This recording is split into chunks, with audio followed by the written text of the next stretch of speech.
नमस्कार दोस्तों, आपका स्वागत है double AD study YouTube channel में। अगर आपने अभी तक हमारे चैनल को सब्सक्राइब नहीं किया है तो चैनल को सब्सक्राइब कर लें। चैनल का नाम है double AD study YouTube channel. ठीक है दोस्तों, वीडियोज आपको सही लग रही हैं तो लाइक शेयर भी किया करें। दोस्तों, हम लोग राष्ट्रपति और उपराष्ट्रपति जो दोनों खत्म कर चुके हैं। अब हम लोग स्टार्ट करने वाले हैं प्रधानमंत्री एवं मंत्रिपरिषद। एक छोटी सी जानकारी आपको दे देते हैं कि यदि जब राष्ट्रपति का पद त्याग पत्र, निष्कासन या मृत्यु अन्य कारणों से खाली होता है तो उपराष्ट्रपति कार्यवाहक राष्ट्रपति के रूप में कार्य करता है। ठीक है। और जब उपराष्ट्रपति कार्यवाहक राष्ट्रपति के रूप में कार्य करता है तो कार्यवाहक राष्ट्रपति के रूप में वह अधिकतम 6 महीने तक कार्य कर सकता है। ठीक है। कितने महीने तक? 6 महीने तक कार्य कर सकता है। इस अवधि में नए राष्ट्रपति का चुनाव आवश्यक है। ठीक है। अब देखिए प्रधानमंत्री एवं मंत्रिपरिषद। देखिए, भारतीय संविधान के तहत लोकतंत्र की संसदीय शासन प्रणाली को अपनाया गया, ये आपको पता है। जो नाम मात्र की शक्ति होती है वो होती है आपकी राष्ट्रपति के अंतर्गत।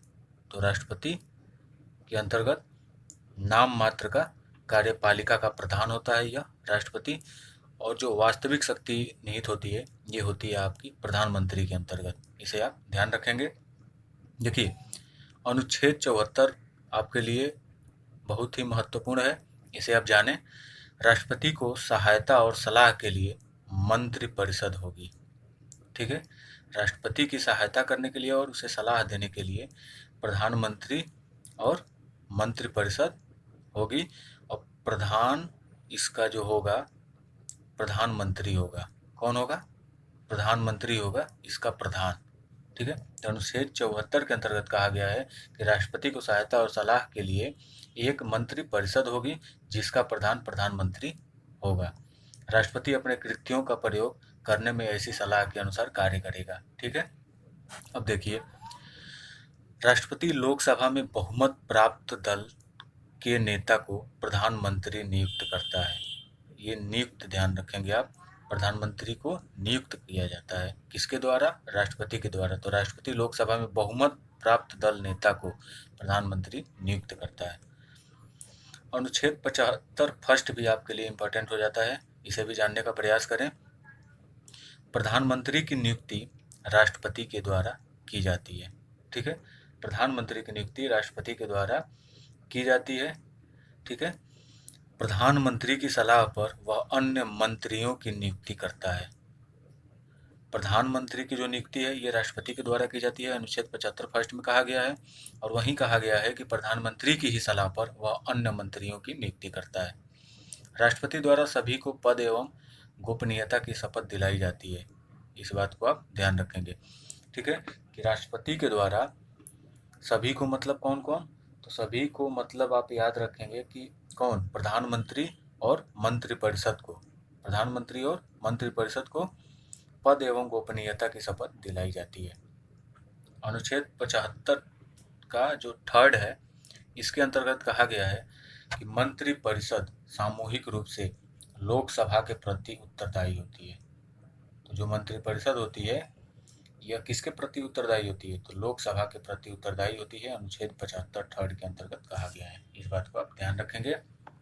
फिर है कि अविश्वास प्रस्ताव, संपूर्ण मंत्रिमंडल और त्यागपत्र। देखिए, इसको हम समझाते हैं आपको कि यदि लोकसभा में किसी एक मंत्री के खिलाफ अविश्वास प्रस्ताव क्या हो जाए? पारित हो जाए तो संपूर्ण मंत्रिमंडल को त्याग पत्र देना पड़ता है। फिर से देखें, यदि लोकसभा में किसी एक मंत्री के खिलाफ अविश्वास प्रस्ताव पारित हो जाए तो संपूर्ण मंत्रिमंडल को त्याग पत्र देना पड़ता है। ठीक है।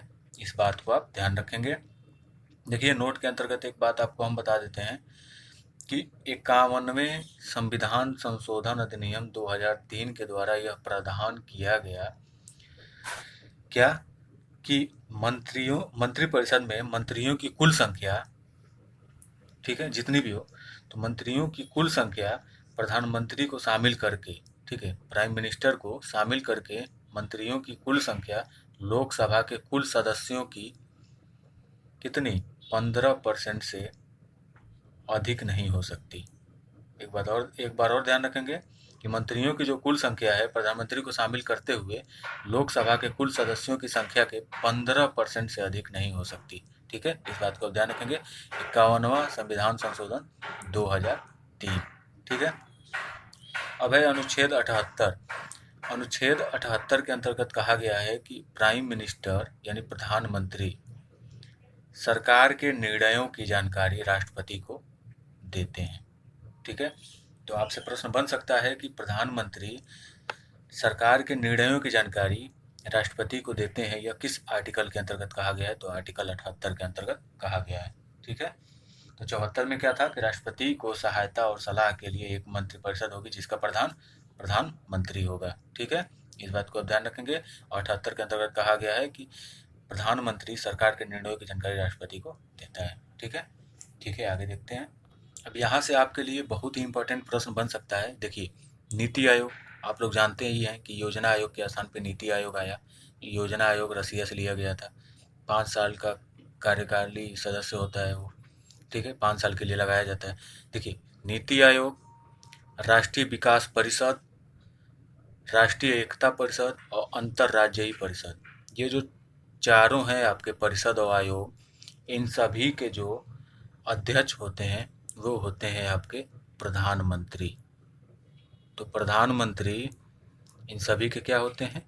अध्यक्ष होते हैं। इस बात को आप ध्यान रखेंगे। नीति आयोग, राष्ट्रीय विकास परिषद, राष्ट्रीय एकता परिषद और अंतर्राज्यीय परिषद, ये चारों के जो अध्यक्ष होते हैं प्रधानमंत्री होते हैं, यानी पीएम होते हैं। प्रेजेंट टाइम के जो भी पीएम हो वही इनके क्या होंगे?